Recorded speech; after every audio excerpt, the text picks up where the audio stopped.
téléspectateurs, c'est vraiment un incommensurable plaisir de vous savoir nombreux devant vos petits écrans pour suivre affectueusement cette grande émission La Diaspora qui vous a été toujours présentée par votre humble serviteur William Tshisekedi que je suis. Fidèles téléspectateurs, aujourd'hui vous êtes en train de nous voir comme ça, nous ne sommes pas dans nos lieux habituels. Là nous sommes dehors avec mon équipe, je pense à Tom Marquis, tout ce taille S à la prise de vie. J'ai le réel plaisir, fidèles téléspectateurs, de recevoir l'un des nôtres, un businessman qui sera notre invité dans cette émission. Donc il sera avec moi, on va parler de tout sauf rien, on va parler de la culture, on va un tout petit peu frôler, parler aussi de la politique africaine, donc parce qu'il est mieux placé. Il va devoir parler à travers cette émission La Diaspora. Merci infiniment de votre soutien à cette émission. Donc nous sommes là, comme j'ai toujours dit, que nous sommes que vos esclaves. Là où le travail nous appelle, nous sommes là pour vous faire énormément plaisir. Je m'en vais directement recevoir mon invité grâce à Marquis et tous ces veaux qui va devoir vous montrer devant vos petits écrans mon invité de ce soir. Que je m'en vais dire bonjour. Bonjour, c'est William. Ça va? Bon, ça va. Oui, ça va. Je te vois déjà très en forme. Comment le voyage, ça a été bien? Oui, ça va. Par la grâce de Dieu, tout s'est bien passé. C'était un peu long. Oh, bon, ça m'a permis de faire un peu de tourisme également. Ouais. Parce que je voulu prendre l'avion, le vieux Joe a dit non. Il faut passer par le train, tu passes par comme ça, tu verras le paysage. En tout cas, j'ai aimé. Ouais, ça t'a fait quand même. Ouais. Voilà, comme je venais de dire tout à l'heure, dans le sommaire que vous êtes un businessman, mais je préférerais que vous puissiez quand même vous présenter par rapport à tous les fanatiques, tout le monde qui sont en train de nous regarder en ce moment sur la chaîne de référence Antenne A et ceux aussi qui vont aussi nous regarder sur nos plateformes internet, YouTube, TikTok, un peu partout. Je vous laisse la place de pouvoir vous présenter qui êtes-vous et qu'est-ce que vous faites. Vous êtes businessman, mais vous êtes focalisé dans quel domaine? Je me présente à l'état civil, c'est M. Ouattara. M. Ouattara? Ma maman est Alpes. Okay. Et je suis plus connu sous le nom du cardinal Ligoumane. Cardinal Ligoumane, tout à fait. Grâce à notre vieux Boko. Voilà. Donc j'étais le représentant et le représentant de son groupe Viva la Musica en Afrique de l'Ouest, mais plus précisément en Côte d'Ivoire. Je suis businessman parce que j'ai des entreprises qui sont dans les prestations de services, dans l'identité et dans le PTP. Pas de gros œuvres. Et également, j'ai une autre, disons, corde, voilà, qui est la vôtre, que j'aime beaucoup. Je suis aussi un créateur styliste. Donc, vous avez plusieurs casquettes. Vous faites beaucoup. Alors, comme vous venez de dire, c'est juste votre nom qui m'a indiqué, vous avez dit que vous appelez Ouattara, c'est ça votre nom. Vous êtes aussi président de la Côte d'Ivoire, ça s'appelle aussi Ouattara. Est-ce que vous faites partie de cette famille ou bien c'est juste les noms, une coïncidence? Oh non, ça dit la grande famille Ouattara, c'est une famille très élargie. Elle est Ouattara un peu partout. Voilà, donc je ne suis pas un membre de la famille. Sa famille, vous avez oui. Mais le nom Ouattara représente la grande famille de Ouattara. Pas forcément seulement à Côte d'Ivoire, il y a des Ouattara au Burkina. Mais si seulement s'il y a aussi les Ouattara au Burkina, il y a les Ouattara, je peux dire au Mali, un peu partout. Mais pourquoi alors la population ivoirienne a toujours tendance d'accuser le président, votre président, comme s'il n'est pas vraiment ivoirien de souche, pendant que les noms Ouattara, c'est les noms de la région. Ça, c'est un problème politique. Vous savez que les politiciens ont toujours manipulé la masse. Voilà. Donc ça, c'est un débat qui est beau. Parce que M. Ouattara est président de la Côte d'Ivoire depuis 2010. nous, comment on dit, ça fait partie de notre passé. La masse. Voilà, l'Afrique, on n'a pas besoin de se cliché là, quoi. Parce que les Blancs nous ont montré que c'est la compétence qui prime. La preuve, l'ancien, l'ancien premier ministre britannique, il est d'origine quoi, indienne ou pakistanaise. Oui, tout à fait. Mais il a travaillé pour la Grande-Bretagne. Voilà, il a travaillé pour la Grande-Bretagne. Alors que Ouattara, il n'est pas. Ouattara, il vient de Congo. Parce que ce sont les politiciens qui ont. Le Sali, c'est tout. Il est natif de Congo. Et sa famille est à Congo. Voilà, ils n'ont jamais pu prouver que Ouattara ne peut pas rien. Et quand d'ailleurs, il a été là, je ne sais pas si vous avez suivi lors de notre forum de réconciliation, Ouattara a été le seul à présenter les pièces de sa parole. Voilà. Ce que les autres n'ont pas fait. Mais comment alors les autres n'ont pas pu faire? Quand lui, il a présenté les pièces de ses parents, quelle a été la réaction? Oui, mais justement, et ça a parti de là. Bon, ceux qui étaient lucides ont compris que c'était une manœuvre politicienne pour le capter de la cause à la présidentielle, c'est tout. Est-ce qu'aujourd'hui, les peuples ivoiriens vous sentez quand même bien avec votre président? Oui, mais la preuve, vous, aujourd'hui, là, nous sommes dans un monde interplanétaire. Tout ce qui se passe aujourd'hui, même à République ou en passant Nouvelle-Guinée, tout le monde est au courant.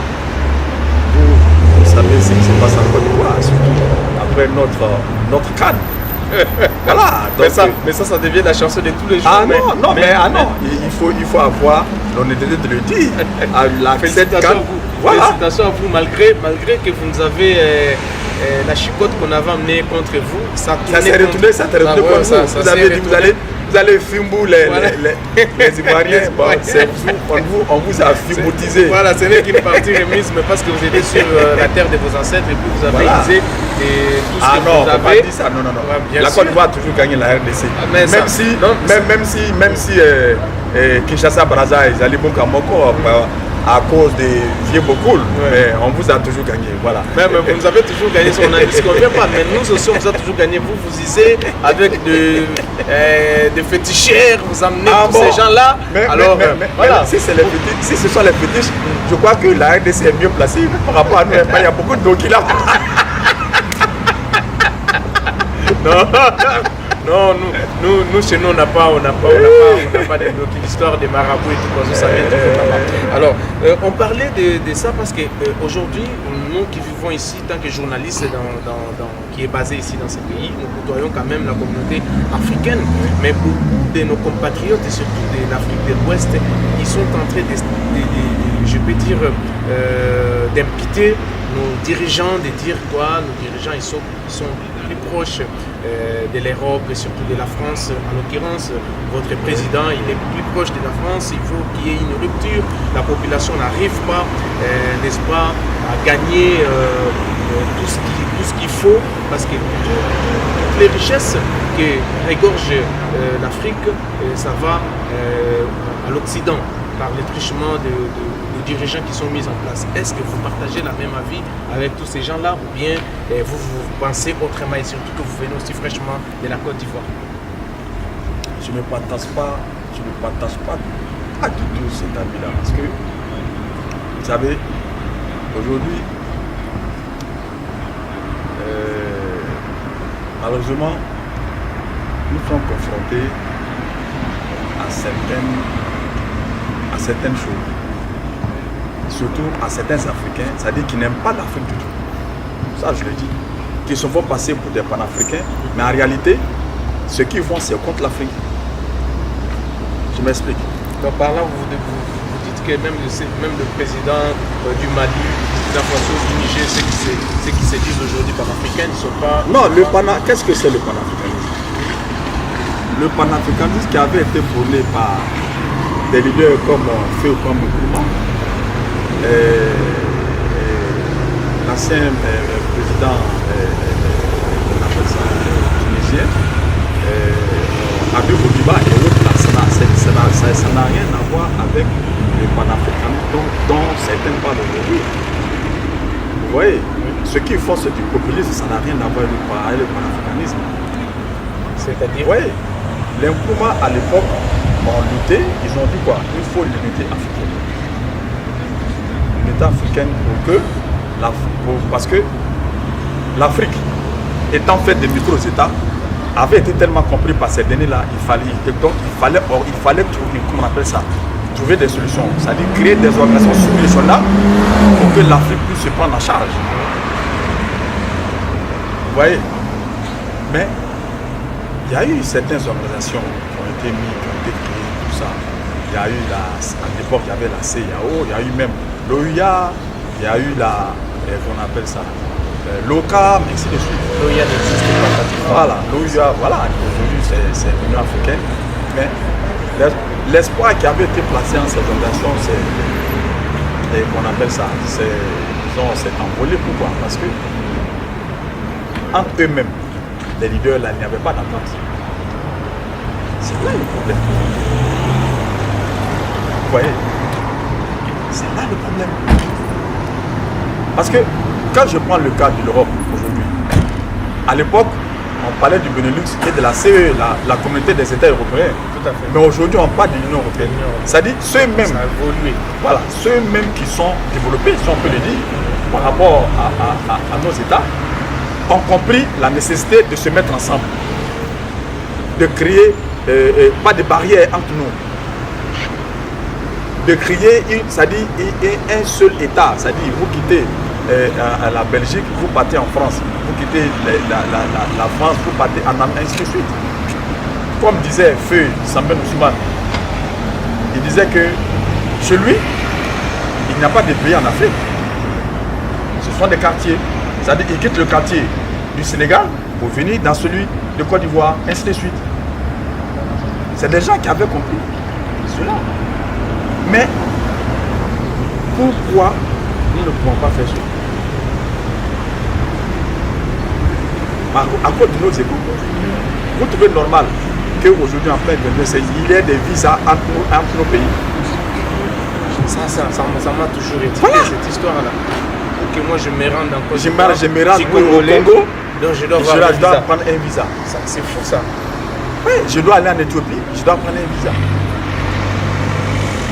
Bon, si nous-mêmes nous mettons des barrières entre nous, mais ça ne fera que profiter à l'ennemi. Voilà les problèmes auxquels nous sommes confrontés. Maintenant, et quand pour revenir à ta question, je dis je ne suis pas d'accord parce que chaque pays a ses réalités.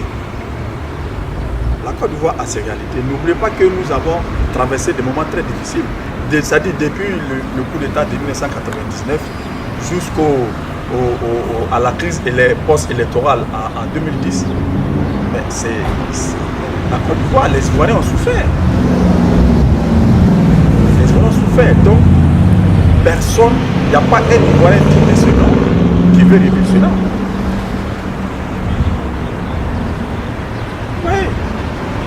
On peut, de quoi qu'il en soit, quoi qu'on fasse, il y aura toujours des opposants. Quoi qu'on met vous-même, quoi que vous fassiez, il y a des gens qui ne vous connaissent même pas, ils peuvent voir vos émissions et puis ils vont commencer à vous insulter. Pour rien. Ah ça, c'est ça l'Africain. Ça, on reçoit ça. C'est ça l'Africain. C'est-à-dire on ne construit pas. Ce que vous dites, l'émission que vous faites, qu'est-ce que moi je peux apporter pour que la diaspora, pour que ce que vous faites là, pour qu'on aille de l'avant. Ils ne vont pas faire ça. Ce que vous faites, ils vont sécher au contraire. À nuit. Et puis, ça dit, pour même vous écraser, pour mettre fin aux émissions que vous faites. Ma carrière. Votre carrière. C'est ça l'Africain. Mais il y a un artiste chez nous qui avait dit que la richesse, lui, il avait fait allusion au Congolais. Il a dit la richesse du Congolais, des Congolais plutôt, c'est avoir un mauvais cœur. Donc, c'est-à-dire un mauvais cœur, en fait, quelqu'un qui n'a pas, qui manque d'humanisme en lui. Aujourd'hui, nous pouvons dire que c'est presque toute l'Afrique. L'Afrique, nous ne sommes pas humanisme nous-mêmes. Non. Parce que, mais attends, c'est nous-mêmes, excusez-moi du terme, qui foutons le bordel chez nous et on demande aux Européens de venir nous aider. Oui. Mais Vous assumez ce que vous dites là parce Oui. qu'il y a beaucoup de gens. Oui, mais que les gens. Non, non, mais attends. Qui réagissent. insulter. Mais qui réagissent. Bon, attends. Je donne un exemple. On vous nomme à un poste de responsabilité. On vous dit, je prends un exemple, que peut-être dans un village ou bien une province, dans le Bandundu ou bien, je ne sais pas, en Côte d'Ivoire, au Kasaï, voilà, ou au bien au Kasaï, Bakongo. on dit, ok, la population a besoin d'un forage, ou bien la population a besoin d'un puits, un truc comme ça. Bon, on vous met là, on vous donne ce projet-là pour piloter. Le budget, tout est prêt. Peut-être c'est $1 million, un exemple. Hein? $1 million, on vous dit de faire un appel d'offres. Un appel d'offres pour voir ceux qui sont censés, les entreprises qui sont censées à exécuter les travaux. Maintenant, vous, quand vous êtes arrivé au pouvoir, vous saviez que il y a des projets de ce genre-là. Oui. Vous partez créer une entreprise. Vous partez créer une entreprise, vous mettez le nom de votre femme, ou bien de votre neveu, ou bien de votre nièce. Hein? Et vous êtes en même temps juge et parti. Vous faites un semblant d'appel d'offres. Et l'entreprise que vous venez de créer de toute pièce là remporte l'appel d'offres. Hein? Vous avez le marché. Et maintenant, vous n'avez aucune compétence. Vous allez voir les professionnels, vous allez sous-traiter avec eux. Le professionnel qui a postulé à l'appel d'offres, lui l'a postulé en fonction De ce qu'il connaît. de ce qu'il connaît. Maintenant, vous l'appelez, le projet doit faire peut-être $1 million. Vous lui dites, ok, bon, viens, moi je te donne 500 000, débrouille-toi, il faut faire le travail.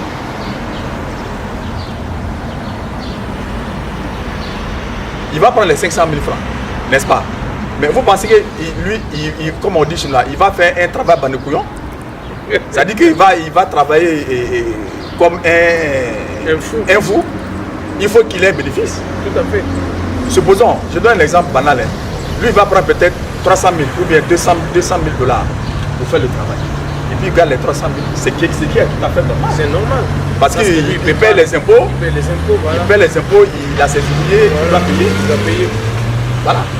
Il fait le travail. Et au bout de même pas 1 an, 6 mois, ce qu'il a fait là n'est pas bon.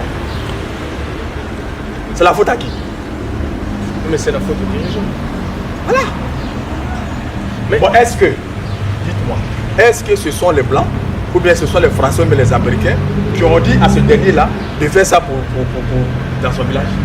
non, pas du tout. Mais pourquoi on accuse les Européens? Voilà, c'est pas dire que je ne suis pas d'accord. Je ne suis pas d'accord. Ouais, vous avez tout. Parce que le problème, nos problèmes là, c'est nous-mêmes qui les créons. C'est nous-mêmes qui les créons. Les différents scandales qui se passent en Afrique partout là, c'est qui? Est-ce que, et puis c'est qui encore, je peux dire, c'est qui encore marrant, c'est qui, je ne sais pas comment nos gens réfléchissent. Ils prennent l'argent et ils viennent déposer, ils viennent investir dans les banques ici. Et après, quand ils ne sont plus au pouvoir, les banques là-bas, qui paient?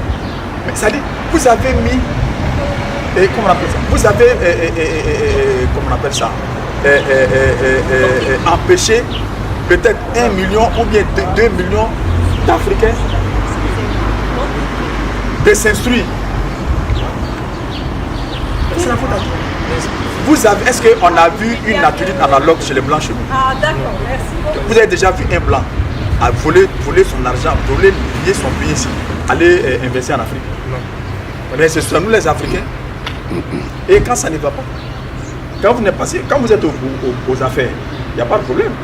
Mais comme vous n'êtes plus au pouvoir, vous voyez ce qui s'est passé.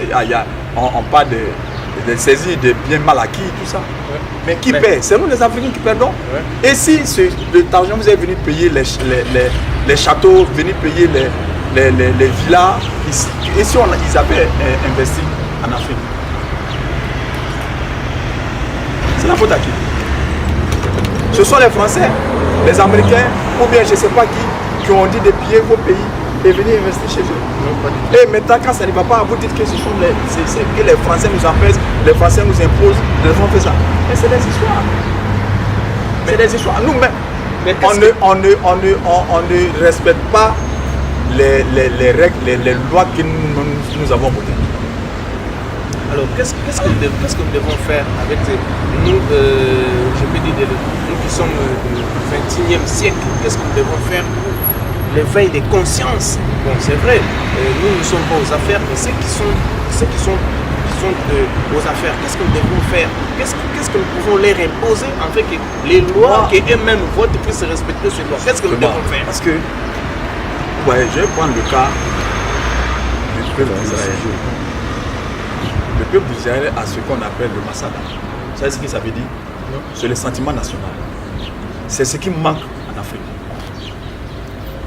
Le sentiment national n'existe pas en Afrique. Comme l'américanité. Aux États-Unis, un enfant qui naît, il prie, avant de manger, il prie pour son pays, il prie pour sa famille. Mais nous en Afrique, ce n'est pas le cas. Nous on prie pour les pasteurs. On prie pour le pasteur, on prie pour le marabout, on vole l'argent du contribuable pour aller dans nos pasteurs. Pendant que le pasteur vit dans un palace, il voyage, sa femme dans les business et autres là. Nous, on dort dans les matitis, dans les bidonvilles, et c'est nous on cotise pour eux. Est-ce que vous pouvez imaginer? Voilà. Comment quelqu'un peut se condamner au suicide? Monsieur William, dites-moi. Est-ce que ce sont les Européens qui nous ont dit, qui nous ont donné l'ordre de faire ça? Oui, donc je ne suis pas d'accord quand on dit que oui, c'est la France qui fait ça, que c'est... Non, je suis désolé. C'est-à-dire, tout est une question de volonté politique. Volonté politique. C'est-à-dire, ceux qui sont aux affaires, ils doivent prendre la volonté et puis la conscience. La conscience. Ils doivent être conscients de ça. C'est pour ça qu'on parle de bonne gouvernance. La bonne gouvernance, là, c'est un thème qui a été inventé en Grande-Bretagne. Il faut rendre compte. Il faut rendre compte. On vous met à la tête d'une collectivité. On vous a mis. On ne vous a pas mis là pour vous servir. On dit de servir la collectivité. Mais des fois aussi avec les dirigeants, et surtout les dirigeants africains, ils font des bons discours, de beaux discours, ils parlent bien. Oui, mais ça, que quand ils sont dans l'opposition. Quand ils sont dans l'opposition, mais voilà. quand ils arrivent au pouvoir, bon, c'est fini. C'est fini. Il devient une autre personne. Il devient une autre personne. Donc c'est sa famille qui s'enrichit. Voilà. Donc nous voyons leur famille sont en train de rouler avec des belles voitures qui coûtent extrêmement cher. C'est ça, parce que en Afrique, je vais vous dire, le politicien africain, quand il est dans l'opposition, il y a des paroles nerveuses. C'est-à-dire que vous pensez qu'il vit votre quotidien, n'est-ce pas? Mais quand il arrive au pouvoir, dans un premier temps, c'est-à-dire son premier mandat, c'est d'asseoir son pouvoir d'abord. Tout va très bien. Si vous voyez que les chefs d'État se prennent le pouvoir là, ce n'est pas pour vous. Dans un premier temps, comment asseoir son pouvoir? Ça, c'est le premier mandat. Le second mandat, comment créer sa bourgeoisie? Maintenant, après le troisième mandat, comment pérenniser son pouvoir? Donc, rester le plus longtemps possible. Voilà. Donc, je pense.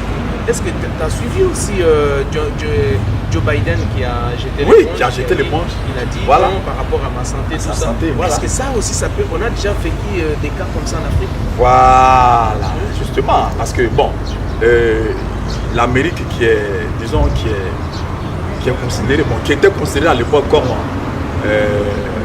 une démocratie parfaite. Bon, ces derniers temps nous a montré que ce n'est pas le cas, surtout. Bon, d'abord, il y a eu pas ça, non, moi je parle mais d'abord sous Bush et puis à Al Gore, où les élections étaient contestées, ils ont dû recompter les voix et ils ont donné la victoire à Bush fils pour avoir un second mandat. Et récemment, avec Trump, qui a perdu les élections face à Biden, il a envoyé ses partisans pour aller bloquer, pour aller tout mélanger, comme on dit, pour aller tout gâter, comme on dit en Côte d'Ivoire, au Parlement, au Capitole. Mais c'est ça le monde entier a vu. Mais si c'était fait en Afrique, ça allait faire le sous-gras des chaînes de télé européennes.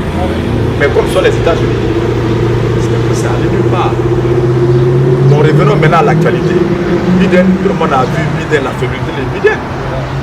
Voilà, d'abord il y a son âge et il a fait des gaffes, si je peux ainsi dire. Tout à fait. Voilà, perte de mémoire, voilà, tout ça. Donc, il n'est pas prêt, ils ne sont pas aptes. Voilà, il n'est pas apte à faire un second mandat. Voilà, donc il a compris que ça ne peut pas marcher. Donc, il s'est retiré. Mais bon, ça c'est une sagesse. C'est bon. Mais nous aimerions aussi que ça se chez nous aussi que ça se passe. Au lieu de chercher à rester au pouvoir. Voilà, à mourir au pouvoir. À mourir au pouvoir. Le pouvoir pour le pouvoir. Tout à fait. Voilà, fidèles téléspectateurs. Nous avons un récit pour vous ce soir dans cette émission La Diaspora. Comme je venais de vous dire dans les sommaires, que lui, c'est un homme d'affaires. Il est homme d'affaires, il a tout, il s'est présenté.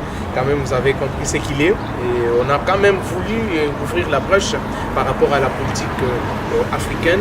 Et contrairement aussi à la politique européenne, vous avez entendu ce que notre invité est en train de dire. Je voulais ajouter aussi, qu'est-ce que vous voulez ajouter? Je voulais ajouter pour le cas de la Côte d'Ivoire, par exemple. Oui. Quand le président Ouattara est arrivé, après la crise post-électorale, la Côte d'Ivoire était en lambeaux. Était divisé. Était en lambeaux, tout était, ça dit que ce soit la population, ça dit les infrastructures, tout était en lambeaux. Mais est-ce que, comme on dit qu'il est soutenu par les Français, les Français l'ont empêché de reconstruire la Côte d'Ivoire? C'est ce que j'ai dit, toute une question de volonté politique. Quelqu'un qui aime son pays, il va tout faire pour son pays. Mais moi j'ai l'impression... Bravo à lui, hein. Bravo à lui. Voilà, vous avez vu. Oui, on a vu, on voit des routes, on voilà. voit quand même contrairement à chez nous. Hein.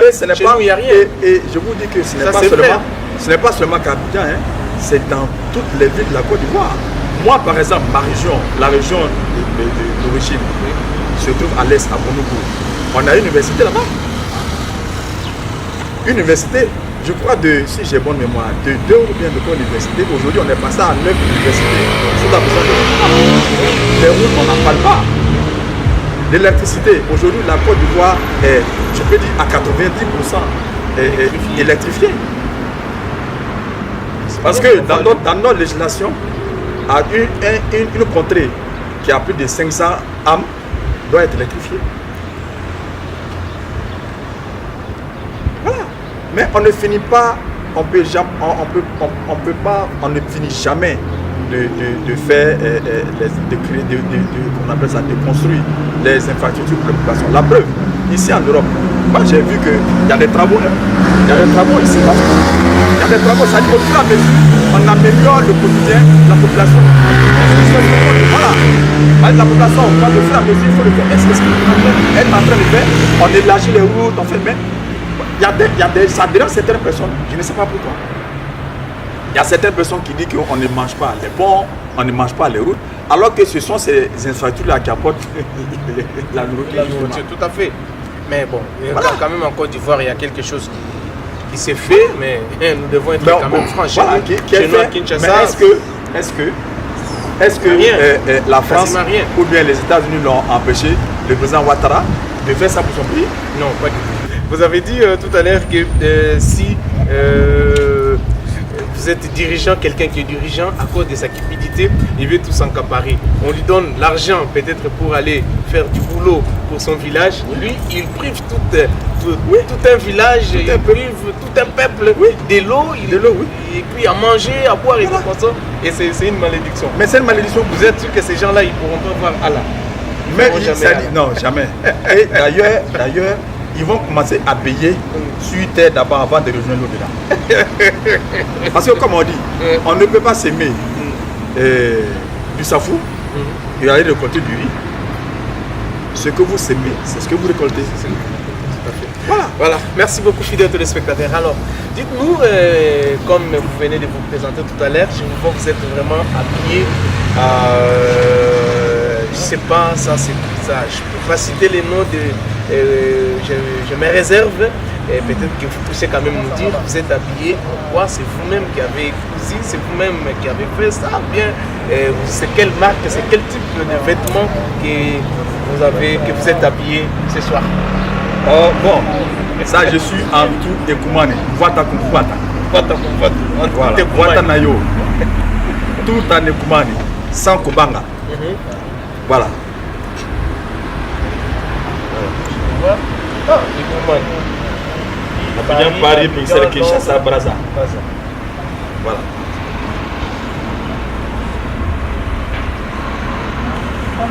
C'est votre griffe? C'est ma griffe. Créée depuis quand?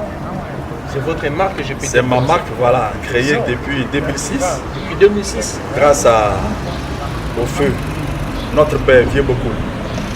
Parce que quand vous avez quand même côtoyé aussi. Voilà, je l'ai côtoyé plus de 10 ans. Plus de 10 ans. Ouais, le vieux était venu en Côte d'Ivoire. Bon, il devait faire un concert en Côte d'Ivoire en 2006. En 97, quand l'album Flanqué était sorti.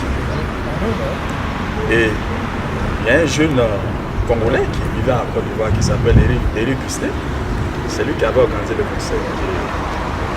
Ce jour-là, dans la salle Hôtel d'Ivoire, était plein avec le fleuve du monde. Mais papa n'est pas venu. Papa n'est pas venu. En 97, papa n'est pas venu. Les gens sont restés là. Bref, il y avait Keisha qui était là, qui en première partie, il y avait un groupe congolais, Bazar, qui était là, qui ont joué. Papa n'est pas celui-là, les gens étaient ils ont saccagé même dans la salle de Côte d'Ivoire. Et c'est à partir de là que notre ancien leader a dit que désormais, si un artiste doit se produire en Côte d'Ivoire, il faut qu'on le voie 3 jours avant. Voilà, faut éviter tout ce qui s'était passé. Et Eric Gustin, bon, il a disparu. Il y a ses collaborateurs, il y a certains de ses collaborateurs qui ont pris les pots cassés, qui ont fait la prison, tout ça. Et après cet épisode-là, vous savez, les Ivoiriens, ils ne sont pas rancuniers, mais ils sont justes. Voilà. Ça fait que la carrière de papa a pris un coup. Ça a profité à certaines personnes. Donc pour le faire revenir 10 ans après, en 2006, il fallait faire un travail colossal. Et c'est ainsi que mon frère ami, qui vient de là, qui a organisé le concert, sur les instructions du conseil Deko, il a dit que bon, si on doit faire venir Papa Wemba, il faut quelqu'un qui le connaisse sa musique, qui connaît sa musique, qui le connaît parfaitement pour pouvoir faire la com de cet événement-là. Donc c'est ainsi que j'ai été compté pour faire la communication du retour de Papa Wemba après 10 ans. Et par la grâce de Dieu, ça a été un succès. Alors pendant ces temps, parce que les Ivoiriens avaient quand même ils n'ont pas une mémoire de lièvre pour oublier tout un coup comme ça. Alors dites-nous comment expliquer un peu tous les fanatiques, tous les téléspectateurs qui sont en train de regarder en ce moment, quel est le mécanisme que vous avez pu mettre en place pour devoir gagner la sympathie de tous ces mélomanes qui étaient un peu désespérés. Oui, effectivement, on a mis une grosse machine en place. Je vous dis, ça dit que Yves Dembélé, en tant que grand communicateur, grand organisateur de spectacles, on a fait tout ça. Ça dit que la communication a duré 5 mois. Ça dit du mois de décembre 2005 jusqu'au mois de mai 2006. Donc chaque fois, je passe à la télévision, à la radio, toujours bien coiffé, bien rasé, bien coiffé, bien parfumé, pour parler de papa, pour parler de son retour en Côte d'Ivoire. Et surtout qu'il y a un nouvel album qui était sorti, l'album qu'il a réalisé avec nouvelle écrite. Oui. Donc, en tout cas, ce fut un carton. Et Carton, là, ce vous jour avez- au palais, le palais de la culture. C'était au palais de la culture. Le palais de la culture qui... Cette fois-là, vous n'avez pas voulu aller. Non, il y a eu 2 concerts. Il y a eu le concert du palais de l'État d'Ivoire pour les Ébonies, où on récompense les journalistes ivoiriens. La salle était archi complet. Maintenant, le concert grand public au palais de la culture, la 4000 places était débordée. Il y a des gens qui sont arrivés après, le concert était déjà terminé. Ils avaient leur ticket, ils n'ont pas pu entrer. Et ce jour-là, il a plu, hein. Il a plu, mais les gens sont restés. Donc papa parle de papa. À chaque fois, papa me parlait de ça. Il dit qu'il vraiment, c'est un grand souvenir pour lui. Et quand il est arrivé, il a été fait chef coutumier à Tchang. C'est-à-dire les Actans, ce sont les propriétaires d'Abidjan. On lui a même donné, j'ai oublié le nom qu'on lui a donné. Il a été fait chef coutumier à Tchang, tout ça. Mais ça, c'était à quel titre pour qu'on puisse vous donner les titres de chef coutumier? Parce que, étant donné, vous savez, chez nous, les Africains, pour qu'on puisse, que tu deviennes chef coutumier, il y a quand même des cérémonies ancestrales qui se font. Oui, mais non, comment cela a été fait? C'était non. d'une manière culturelle ou bien c'était vraiment d'une manière comme on les connaît chez nous? Oui, bon, ce sont les deux. La culture et la coutume. Donc aujourd'hui, Papa Wemba, s'il était vivant, il pouvait aller vivre en Côte d'Ivoire. En Côte d'Ivoire, dans ces villages-là. Dans ce village-là, comme chef coutumier. Comme un Achan. Comme un Achan. Oui.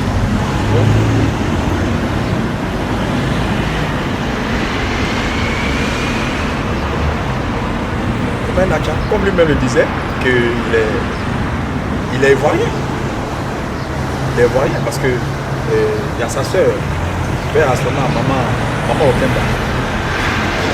Il est là-bas. Il est là-bas avec son mari. Et il y a sa nièce qui est là. Adrienne, qui est mariée à un Ivoirien, qui est là. Donc quand papa disait qu'il était un peu ivoirien, c'était à cause de tout ça. Il avait de la famille là-bas. Dont moi, bien entendu. Tout à fait. Même si je ne suis pas congolais d'origine. Naza ivoirien, mais ma maquilla. Ouais, je comprends. Mais alors, après, quand il est revenu, 10 ans après, ouais. C'est là où voilà, c'est lui. Voilà. Parce que quand il est venu, je crois, une semaine avant le concert, pour qu'on puisse encore booster la chose.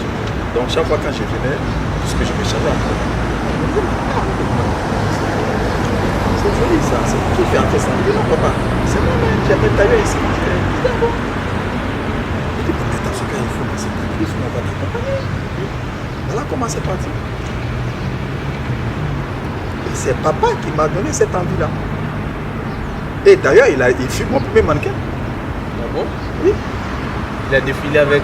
Non, quand il dit il fut mon premier mannequin, ça dit que il devait faire un concert où j'ai fait une tunique. J'ai fait une tunique. Et quand je venais le chercher pour aller au concert, je lui ai dit, papa, bon, comme tu dois aller demain, on a fait un truc rapidement pour que tu ailles avec ça, quoi. Il regarde, il dit, bon, attends. Donc, il a mis son habit qu'il devait mettre de côté et puis il a mis pour aller au concert. Et donc, quand il est arrivé au concert, il a demandé au public de dire, bon, qu'est-ce qu'il a mis? Ils n'ont qu'à dire les griffes. Et elle qui dit que la chaussure, bon, il avait mis des baskets, il dit, bon, tout le monde, la griffe est dessus. Il dit, le pantalon, ils ont passé, bon, c'était les griffes, partout. Il dit, mais il a dit, il dit, non. Ça, c'est un Ivoirien qui a fait ça. Un de vos frères, de vos enfants, c'est lui qui a fait ça pour moi. Donc il m'appelle sur le podium. Il dit c'est lui, c'est Koumane. C'est lui qui a fait ça. Et Koumane, je m'imagine, vous étiez dans quel état? Oui, avec mais la notoriété de Papa Wemba. les papas qui... Et puis Papa Wemba qui s'habillait pas n'importe Mais voilà. quelle griffe. Mais Papa Wemba qui a accepté de s'habiller Donc, en effectif qui n'était pas encore connu, qui n'existe même pas. Qui n'existe même pas, mais il a accepté. Il a accepté. Mais vous étiez dans quel état? Justement, comment avez-vous... dites-nous. C'est ça. Franc. J'ai dit, je sais pas comment je vais vous expliquer dans quel état d'esprit j'étais. Mais c'est pour vous dire que c'était ça, Papa Wemba. C'était ça, l'homme Wemba. C'était ça, Papa Wemba. C'était lui, ça.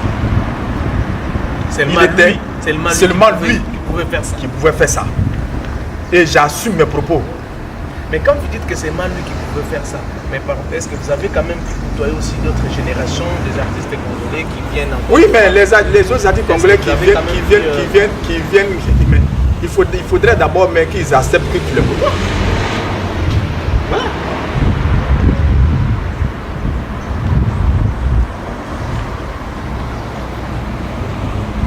Il faudra qu'ils acceptent. Mais ils n'acceptent jamais. Moi, j'ai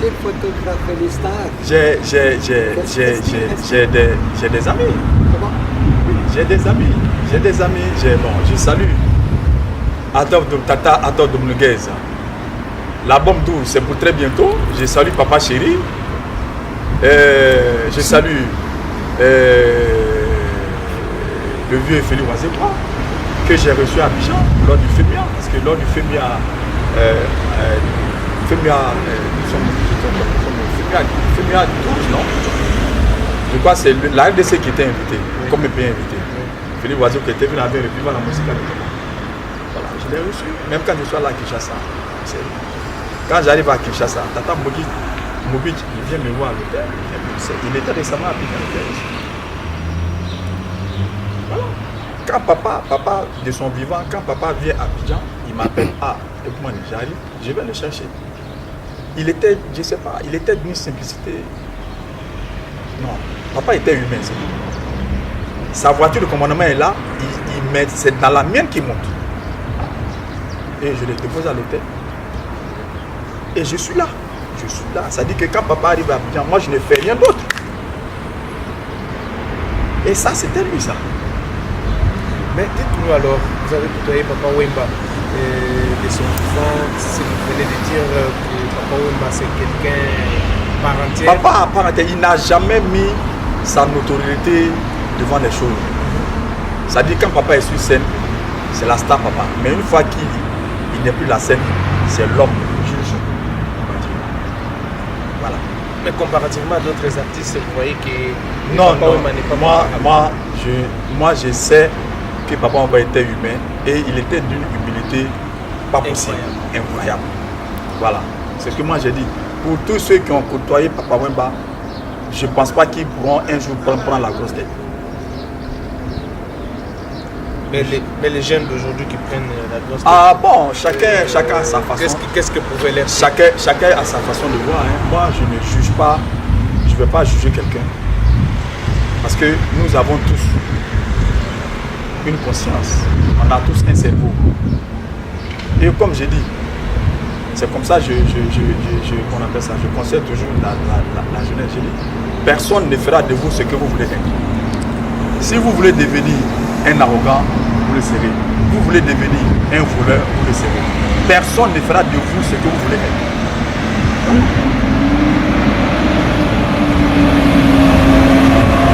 Et vous savez très bien, parce que quand on connaît les conséquences d'un acte, on va vous en faire. William, si vous connaissez les conséquences d'un acte que vous allez vous faire quoi?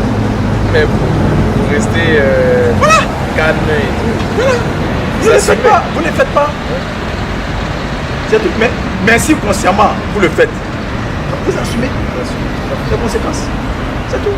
Moi, je n'ai aucun conseil à donner à qui que ce soit. Chacun est libre de se comporter comme il veut. Vous allez comprendre. Tout à fait. Mais dites-nous alors, les derniers jours de la vie de Papa Wemba, vous l'avez quand même vu, vous étiez avec lui? Oui. Comme je l'ai dit, papa, c'était ça. Dites-nous alors, c'était comment avant qu'il puisse monter sur le podium et puis voilà, vous pouvez quand même nous expliquer ce qui s'était passé, pas quand il est tombé sur scène, mais avant non, avant qu'il a fait, il est arrivé, je suis allé le chercher à l'aéroport. Après, je l'ai posé à l'hôtel. On a fait un débriefing sur le clé. Après, ce qu'on devait faire, on a fait. Il n'y avait pas de. Je ne voyais aucun signe de. Je ne vois aucun signe de la disparition. De faiblesse ou bien de quoi. Si nous qui étions pas, j'étais là avec Cornélie, son manager. S'il y avait, on envoyait un malaise, le vieux même avant même qu'on lui dit, bah, papa, c'est pas lui-même, il allait dire que non, ça ne va pas, il n'allait pas prester. Comme je dis, nul ne peut mourir que par la permission de Dieu. Ça, c'est une parole de Dieu dans le Coran, dans le chapitre 3, le verset 145.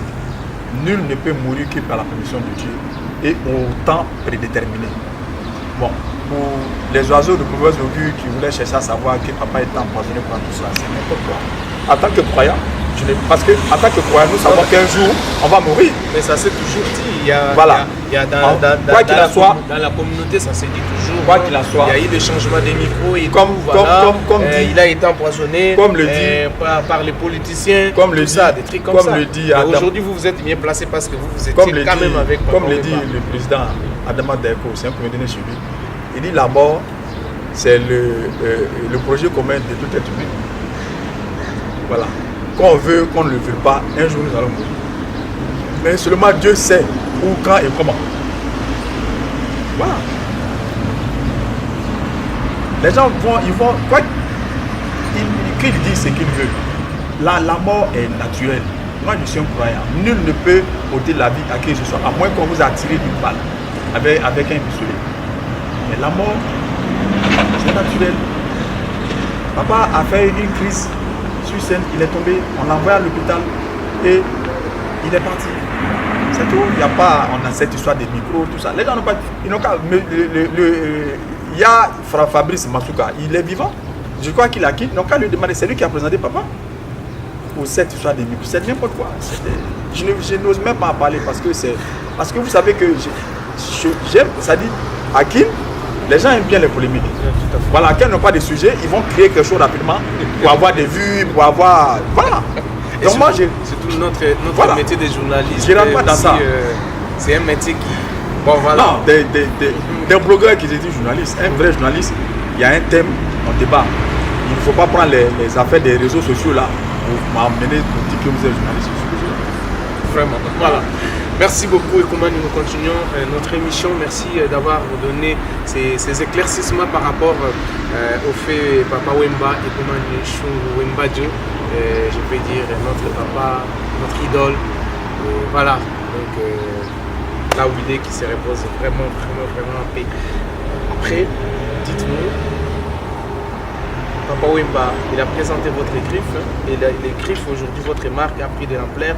Qu'est-ce que vous envisagez? Qu'est-ce que vous comptez faire maintenant avec ces griffes? Est-ce qu'aujourd'hui, à part Papa Wemba qui était comme votre premier mannequin, est-ce que vous avez d'autres mannequins? Est-ce que ces griffes s'est répandu quand même sur toute l'Afrique? Quand je dis toute l'Afrique, parce qu'il y a d'autres pays et la SAP, ça ne les concerne pas. Oui, mais il faut parler peut-être de Kinshasa, Congo, Brazzaville, parler aussi de la Côte d'Ivoire et tout ça. Dites-nous d'abord là où vous habitez en Côte d'Ivoire, est-ce qu'il y a quand même les gens qui viennent, qui veulent, n'est-ce pas, aussi s'habiller à votre marque?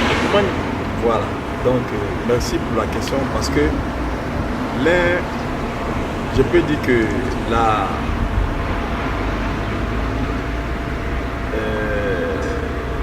au dernier jour de papa, c'est la lutte qui menait, c'était de valoriser les artisans, les créateurs africains. Parce que vous convenez avec moi que durant toute sa carrière, il n'a fait que valoriser les griffes européennes. Tout à fait. Donc, ce qui a fait que les Africains n'aimaient pas, disons, n'ont jamais apprécié ce qui venait de l'Afrique. Parce que quand vous vendez quoi, c'est local, bon, ils préfèrent toujours ce qui vient. Bon, ça fait partie de l'aliénation culturelle. Dit que tout ce qui vient de l'Occident, c'est ce qui est bon.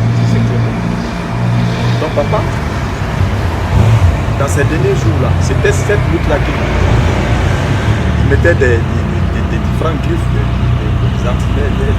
créateurs africains pour faire la promotion de ceux-là. Et c'est ce que le président Bathily, Samba Bathily, a appelé la SAP économique. Il a, je ne sais pas si vous êtes au courant, en 2022, il nous a remis tous à Kinshasa avec les grands noms de la SAP, tels que le vieux Koko Waya, Yadjo Bermoukacha, avec les jeunes aussi, les jeunes de la nouvelle génération, le fils de Dungu, et puis qui encore, mon fils Kabadola qui est en Guinée. Il nous a tous réunis à Kinshasa pour trouver, c'est-à-dire qu'il y a un panel, comment faire pour que la mode africaine aille de l'avant, de telle sorte que la mode africaine apporte quelque chose aux Africains. Vous convenez avec moi que la première fortune en France, c'est qui? C'est Arnaud. Arnaud, il vend quoi? Il vend des sacs et des chaussures. Je n'ai pas dit le nom des sacs. Voilà, il a la première fortune de la France. Oui. Mais c'est dans les vêtements. Bon, pour dire que les vêtements sont une source d'emploi et une source de revenus.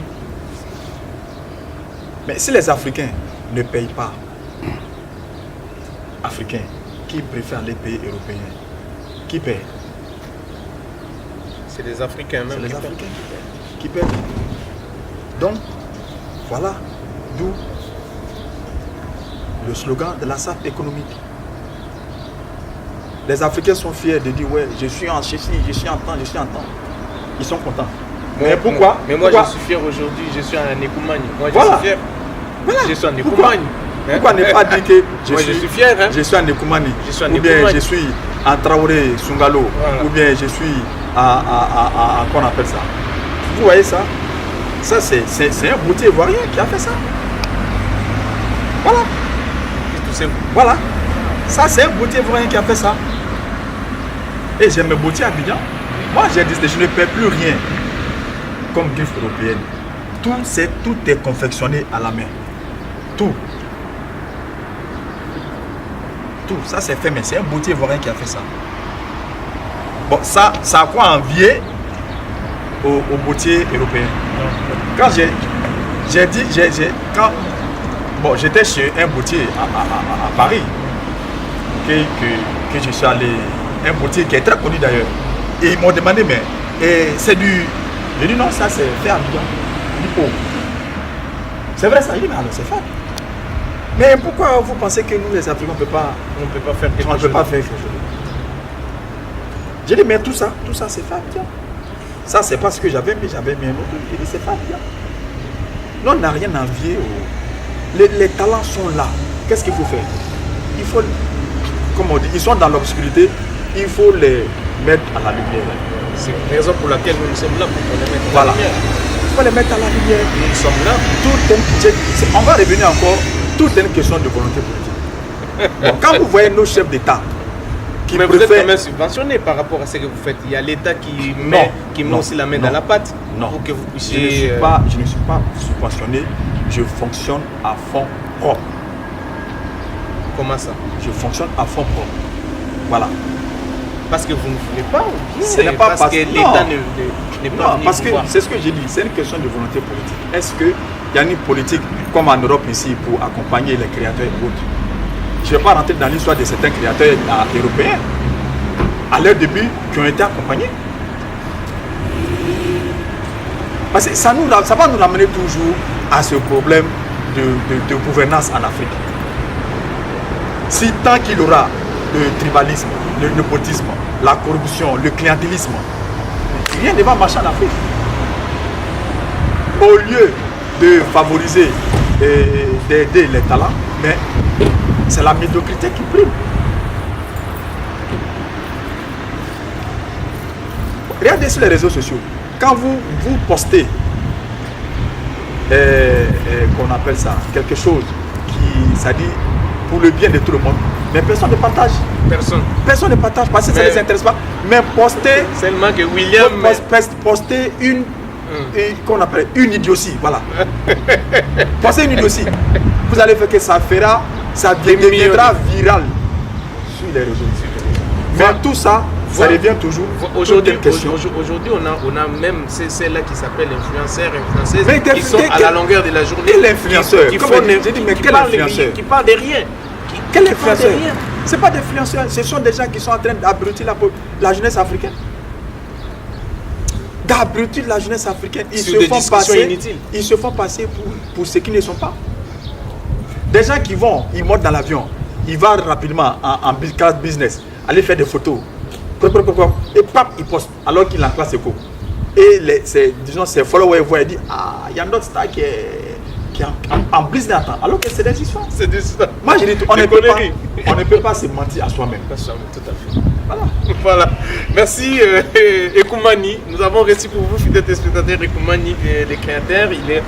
Vous avez quand même entendu tout ce qu'il vient de dire. Une émission vraiment très riche avec notre invité. On a parlé de tout comme j'avais dit. Maintenant, nous sommes arrivés à la fin de notre émission. Peut-être un dernier message. Dernier mot. Vraiment, pour aujourd'hui. Aujourd'hui, je remercie. J'imagine que nous allons encore te recevoir prochainement.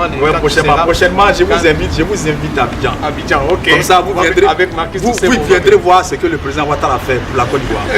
et je souhaite que ce dynamisme-là, que ça soit comme une contagion pour les autres chefs d'État africains. Tout à fait. Je ne vais pas dire je vais saluer mon grand frère Yadjo Moubiala. De Switzerland. C'est lui que j'appelle le propriétaire de Switzerland. Oui. Voilà, qui m'a reçu chez lui. Oui. Et comme on dit, c'est un homme de parole. Parce que je l'ai reçu à Abidjan en 2017. Et il a dit, petit frère, viens quand tu veux. Et viens quand tu veux. Et quand je suis arrivé à Paris, j'ai dit, ah viens, je suis là. Il dit, mais tu viens quand me voir? J'ai dit, bon, je pars à Bruxelles, à mon retour. Je fais quelques jours à Paris et je viens. Et voilà. Il m'a reçu chez lui. Et je tiens à dire merci. Je tiens à dire merci à William, à Harry Noël, à Marie-Laure Yaoné, à Didier Bokelo, le directeur de Viva, aux musiciens de Viva la Musica. Viva la Musica ne tombera jamais. Jamais, jamais, jamais. Salut à Tata Mopic, à tous les sapeurs. La SAP économique, la SAP doit profiter à l'Afrique, la SAP doit profiter aux Africains, la SAP doit être source de travail, la SAP doit être source de revenus pour les artisans. Pas la SAP banini, la SAP qu'on faisait autrement. Non. Ça doit être une SAP responsable. Voilà, je vous remercie. Merci beaucoup, fidèles téléspectateurs. Je crois que désormais, vous allez commencer à me voir à Nekoumani. À Nekoumani. Donc, vraiment, parce que là, c'est à Nekoumani. Je suis fier. Je suis africain, je suis à Nekoumani. Aujourd'hui, je suis à Nekoumani. Donc, merci à vous tous qui avez suivi cette grande émission de la diaspora. Merci à la grande équipe. Merci à toi, Marquis Poussez-vous, à la prise de vie. Merci à Harry Noël Moutavokia. Moi, votre humble serviteur, William. Sans oublier l'autorité morale de Viva, Maman Amazon. Voilà. Allez. Merci. Ciao, ciao.